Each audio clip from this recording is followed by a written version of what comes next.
point is, ladies and gentlemen, that greed, for lack of a better word, is good. Okay, my name's Randy Johnson. The reason Mitt Romney wouldn't make the best president, in my opinion, is the way he does business. Greed is right.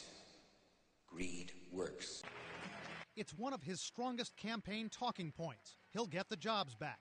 And as someone who once led a successful investment firm, he says he's got the experience to do it. And every investment we made was designed to try and grow that investment, grow that enterprise, ultimately to add jobs and success. He actually was involved through his Bain Capital Holdings purchasing my plant in 1994 through one of the holding companies called Ampad, which they had purchased in '92 for a very low dollar amount. It was a distressed company. He bought my plant from a distressed company, Smith Corona, which made typewriters. They needed cash, so they sold my plant, which happened to be making pretty good money. So they got a good deal on my plant. Greed clarifies, cuts through, and captures the essence of the evolutionary So they got a good deal on my plant.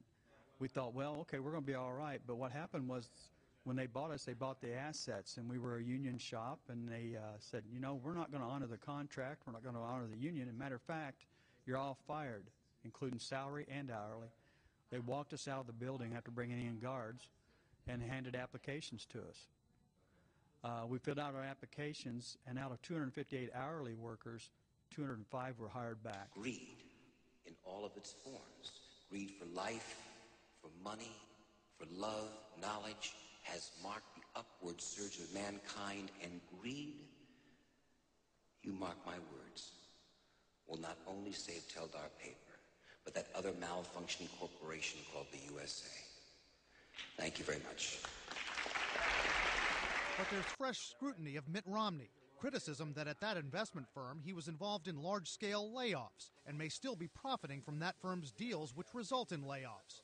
According to his financial disclosure form for this year, Romney negotiated a retirement deal from that firm, Bain Capital, when he left the company in 1999. As part of that deal, Romney received an undisclosed share of the firm's profits. Since then, he hasn't had any say in what the firm does. But Romney does still have holdings in Bain Capital that generate income for him. The disclosure forms say Romney made over $3 million in income from transactions made by Bain or its affiliated companies this year. What does Bain do?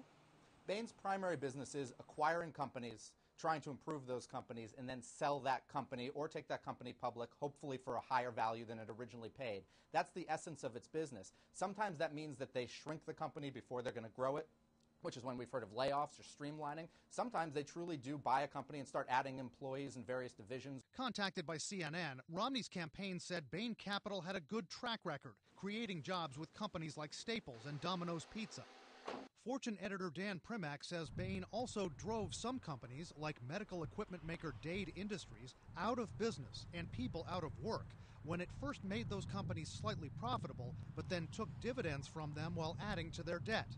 In a new interview with Time magazine posted online, Romney responded to that. In any case where I was involved in an investment in a company that was not successful, one would have to feel terrible about someone losing their job.